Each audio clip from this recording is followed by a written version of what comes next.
윤 대표님, 예.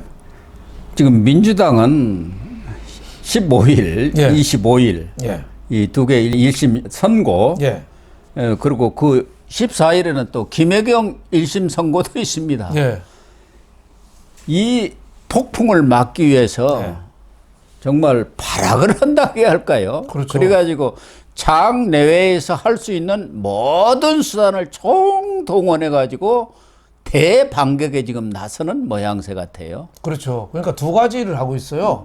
하나는 장외에서 그 김건희 규탄 대회, 말이 김건희 규탄 대회지 윤석열 탄핵 뭐 끌어내자는 얘기죠. 그 얘기죠. 장외에서 거센 몰이를 하고 예. 또 하나는 뭐냐면 국민의힘 이관계. 이간질. 손자병법 쓴 손무가 얘기했잖아요.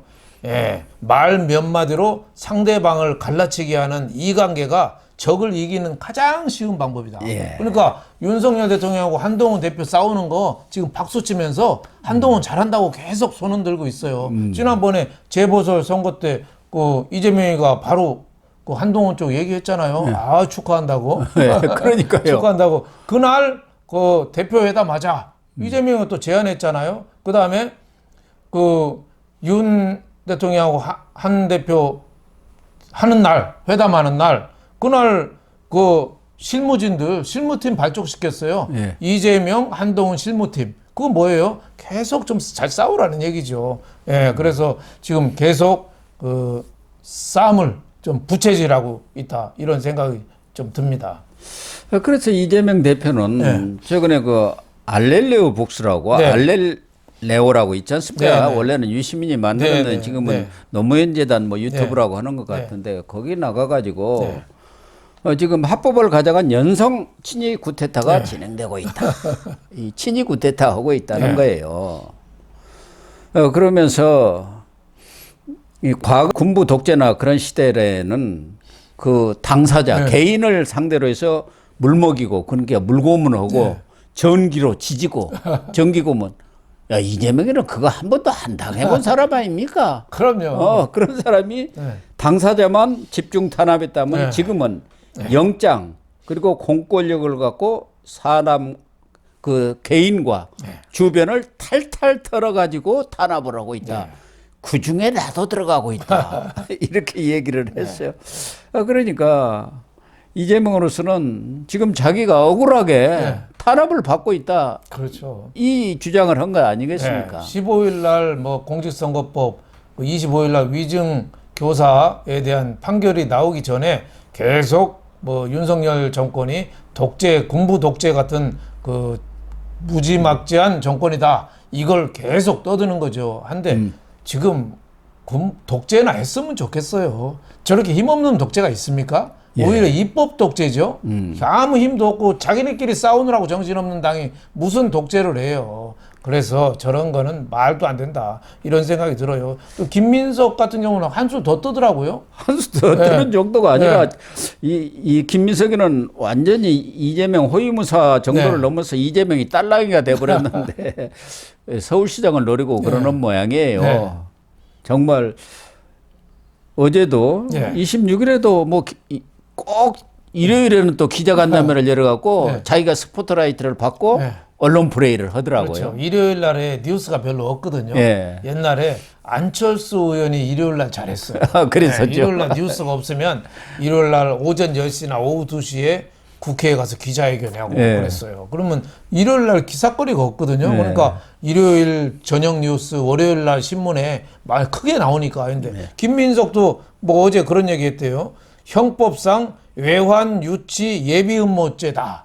이게 뭐냐면 저는 그래갖고 외환 유치한다고 해서 뭐 달러 유치인 줄 알았어요.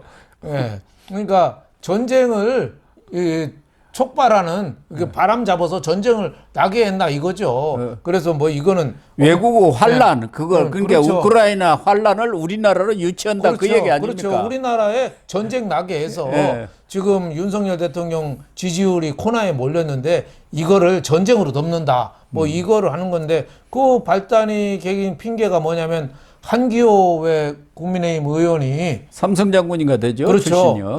군 후배 신원식 그 안보실장. 안보실장한테 문자 보냈잖아요. 그 카톡 예. 그걸 왜 그런 데서 보내가지고 그러니까 그러는지. 그런 말썽이 나긴 했는데 그 얘기는 뭐 군 출신으로서 할 수 있는 틀린 얘기예요. 말은 아닙니다. 우크라이나 정부의 얘기에서 북한 군인 쪽으로 포격을 많이 해서 뭐 사상자도 나고 하면은 그걸 심리전으로 좀 이용해라. 뭐 틀린 얘기는 아니죠. 북한 주민들은 네. 지금 네. 우크라이나의 파병 헌지를 전혀 모르고 있다는 그렇죠. 거 아닙니까? 네, 그러니까 대북- 그걸 알려야 한다. 그렇죠. 네, 대북 심리전. 심리전으로 활용해요. 당연히 해야죠. 군 출신으로 하는데 그걸 또 노출된 게 좀 안 좋고 신원식 그 안보실장은 잘 챙기겠습니다 했는데 이건 단축키죠. 네. 선배들이 오는데 어떻게 대답 안 합니까? 잘 그럼. 알겠습니다. 이렇게 예, 하죠. 알겠습니다. 꺼리는 잘 안 되는 알았습니다. 건데 이런 걸 갖고 뭐 우크라이나 파병 명분으로 해서 뭐 우리나라 전쟁을 뭐 빌드업하고 있다. 예? 예. 정부 지금 관계자가 지금 나토에 파견돼 있잖아요. 그건 당연히 할 일이에요. 국정원 예. 홍장원 1차장이 지금 단장으로 당연히 갔죠. 가야죠. 가야죠. 지금 일촉즉발 위기인데 한국이 여기서 한국이 파병이라는데 파병은 사실 쉬운 일은 아니고 무슨 파병을 예, 합니까? 살상 무기 지원 예. 이거 갖고 지금 고민을 하잖아요. 윤 대통령도 지난주에 그 얘기했잖아요. 살상 무기 지원을 검토하고 있다. 그 우크라이나, 북한 그 동태에 따라서 검토하고 있다. 근데 이것도 사실 쉬운 건 아니에요. 그럼요. 큰 결심이 필요하니 왜냐? 한국은 언젠가 전쟁은 끝나거든요. 우크라이나, 러시아가 끝나면 전쟁 복구 사업에 러시아도 가야 되고 우크라이나도 가야 돼요. 그게 한국의 운명입니다. 예. 그래서 북한이 참전한 거에 대해서 우리가 화내는 모습, 붕괴하는 모습은 보여주되 어떻게 보면 명분과 실리 속에서 고민하고 있는 게 우리 어떻게 보면 현 입장이죠. 그래서 저는 이런 걸 갖고 뭐 파병을 유도하고 뭐 전쟁을 유도하고 이런 식으로 김민석 의원이 얘기하는 건 정말 말 같지 않은 소리입니다. 김민석이나 이재명도 그렇습니다만은 북한이 그런 네. 파병한 것에 대해서는 단 한마디도 얘기를 안 하지 않습니까? 그런 문제에 대해서도 지적을 그럼요. 따끔하게 지적을 해야 하는데 그런 소리는 안 하고 공연히 무슨 외환 유치를 해가지고 네. 뭐 계엄령을 음모를 하고 있다 이 소리나 하고 있으니 그게 정말 자기들로서는 지금 윤석열 대통령과 김건희 여사에 대한 여론이 아주 나쁘니까 거기다 자꾸 기름을 좀 붓겠다고 그렇게 해서 하는 얘기 아닙니까? 아까 이재명 대표 무슨 느닷없는 물고문 전기고문 얘기하고 그런 게 예. 연성 친위 구태타를 하고 있다고 예. 그러는데 그래서 지금 12월 2일 날 이재명도 참여하는 서울역 광장 그 네. 근처에서 하는 모양이죠. 예. 대규모 지금 김건희 국정농단 규탄대회를 하겠다는 거 아닙니까? 그래갖고 그렇죠. 10만 모은다고 그러네.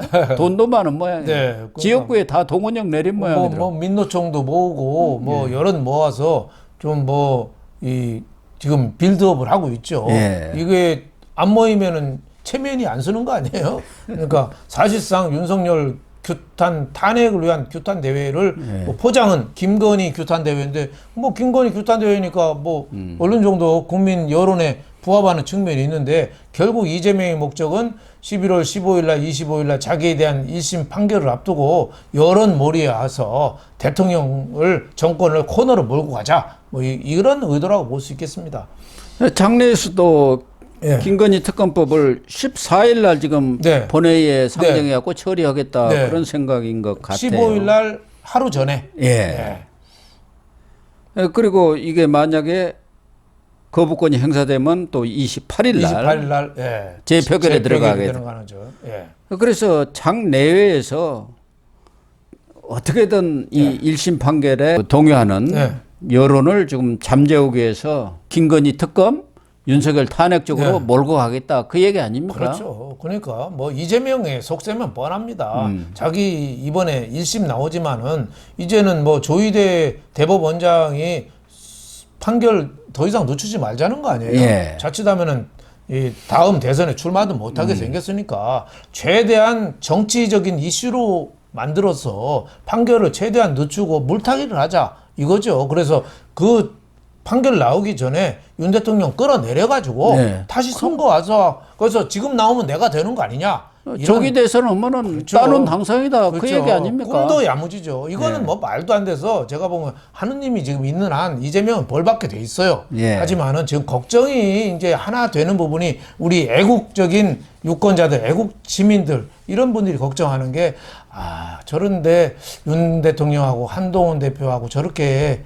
올 동주처럼 저렇게 사소한 거 갖고 자꾸 맞붙으니까 저게 빌미를 주는 거 아니냐. 이재명의 이관계에 놀아나는 거 아니냐. 이런 걱정을 하고 있는 거죠. 사실은 저는 네. 전혀 맞붙을 게 없다고 봅니다. 거리가 안 되죠. 특별감찰관 임명하면 되는 거예요. 그렇죠. 좀 불편하겠죠. 네. 그 사람들이 이렇게 와서 들여다보고 네. 있으면 특별감찰관은 대통령의 어떤 지휘도 받지 않으니까. 그렇죠. 사실은 문재인도 특별감찰관이 있었으면 지금 김정숙이라든가 그렇죠. 문다혜라든가 이런 일이 생기지 않습니다. 그렇죠. 1억이 뭐 대통령 전세기 타고 뭐 어떻게 타지마할도 갑니까? 가고 문다혜 뭐 해외 이주해서 돈 시컨 쓰고 뭐 이런 거 못 하는 거죠. 지금 윤 대통령도 사실은 특별감찰관을 특별감찰관이 임명해 하면 놓는 이제 게 사촌 이내 낫습니다. 친척을 하게 예. 돼 있으니까 대통령 집안은 사실 별거 없어요. 예. 거기는 뭐 비리나 이런 게 나온 게 없어요. 그리고 뭐 친인척들도 그 집안에 논산 이쪽 고향이나 이런 형제들 뭐 이런 사촌이나 이런 사람들이 비교적 살만한 사람들이라 그런 비리가 없어요.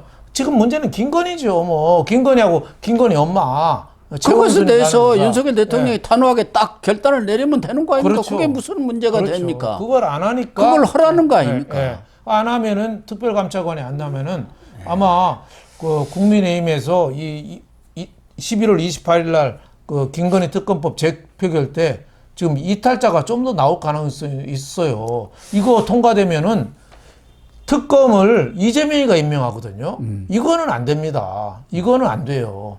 이 특검을 만약에 김건희 특검법을 하더라도 특검을 중립적인 인사 그거 하면 뭐 누가 뭐라 그러겠어요. 예. 하지만 지금은 이재명이가 임명하는데 그건 안 되는 거죠. 그렇죠. 민변이라든지 뭐 이재명 그 측근을 변호사 시켜서 하면 어떻게 감당하겠어요? 매주 발표를 할 텐데 그거는 말이 안 되는 거기 때문에 지금이라도 빨리 그 정신을 차려야 된다는 생각이 듭니다. 네. 이재명도 이렇게 장내 투쟁을 해가지고 자신에 대한 1심 판결 네. 결과에 따른 후유증을 없애보겠다고 하는데 지금 민주당 내에서도 김동연 경기지사라든가 이런 분들이 최근에 엄청나게 인력도 많이 보강을 했더라고요. 네. 그 뭐 정무부지사다, 정무수석이다 해가지고 과거 문재인 정권에 있었던 사람들 많이 그렇죠. 최근에도 또 다 받아들이고 거기다가 이제 곧 김경수도 돌아오지 않습니까? 그렇죠. 그렇게 되면은 만약에 1심 선고 결과가 피선거권 박탈 정도 두 개 중에 하나라도 나오게 되면은 이재명은 아무래도 많이 흔들리겠죠. 엄청난 타격을 받지 않겠습니까? 그렇죠. 뭐 민주당에서는 이재명한테 올인했다가 네. 그 대선 출마도 못하면은 어떻게 되겠어요? 당이 무너지는 거잖아요. 그러니까 저 지금 민주당 주자 중에서 뭐 이낙연도 있고 뭐 여러 가지가 있죠. 예, 저기 김경수도 있고 김부겸도 있고. 김부겸도 지금 여러 계속 가지가 목소리를 있지만 내고 있지 않습니까? 지금 제일 유리한 건 김동연이죠. 네. 왜? 법인 카드가 있고 인사권이 있어요. 예. 경기도가 서울시보다 더 큽니다. 그렇죠. 자리도 많아요. 그 1,200만이고 서울시는 1,000만도 지금 한 자리씩 주면은 뭐 다들 충성합니다. 우선 먹고 살기 힘들잖아요. 예. 그런 면에서 인사권과 조직력 그리고 예산, 법인 카드 이게 굉장한 큰 힘이죠. 김동연이가 이재명의 등 뒤에 칼을 꽂습니다. 제가 볼 때는. 그렇죠. 예. 이재명도 사실 이렇게 민주당에서 영향력을 확보한 계기 중에 하나가 경기도지사 때 법인카드, 조직력, 인사 이걸 휘두른 거 아니에요? 그렇죠. 그러다 보니까 자기 집에서도 법인카드로 소고기도 먹고 초밥도 먹고 제사도 지내고 일제 잠프도 쓰고 온갖 어떻게 보면은 추태를 부려서 코너에 몰린 거지. 경기도지사를 맡고 있다는 거는 엄청난 힘이라고 볼 수 있죠. 그래서 김동연 지사가 지속적으로 목소리를 좀 내고 있고 친문하고도 단단한 지금 연대를 모색하고 있는 거 아닙니까? 다만 문재인이가 도청까지 방문했는데 그날 딸이 그렇게 또 음주 사고를 낼지를 누가 알았습니까? 그러니까 문재인이가 좀 타격을 받았어요. 정치 행보에. 그렇죠. 그 점은 다소 김동연한테는 마이너스 팩터가 되겠습니다만 그럼에도 불구하고 김동연이가 갖고 있는 그 어떤 잠재력이 있지 않습니까? 그렇기 때문에 1심 결과가 나오면 김동연이가 이제 깃발을 확 들지 몰라요. 그렇죠. 아이, 이재명 믿다가 우리 완전히 다 망하는 거야. 그렇죠. 나 있어, 나. 그렇죠. 내가 이렇게, 대안이다. 뭐 이렇게 얘기할 대안 수 있지 있죠. 않냐. 네. 플랜 B를 생각해야 한다. 그렇죠. 이렇게 나올 것 네. 아니겠습니까? 그래서 이재명으로서는 1심 결과가 어떻게 나오든 예. 그걸 뒤 엎어가지고 조기 대선으로 가겠다 이런 생각을 할지 모르지만 네. 아마 그런 상황이 온다고 하더라도 자기한테 기회가 오겠습니까? 우리 국민들이 그럼요. 현명하거든요. 네. 이제 뭐 대법원도 옛날하고 분위기가 좀 달라졌기 때문에 예. 그렇게 재판 지연이라든지 재판 한참 하다가 사표 내고 로펌으로 간다든지 이런 정신없는 판사들은 안 나오리라고 봅니다. 그럴 것 같습니다. 네.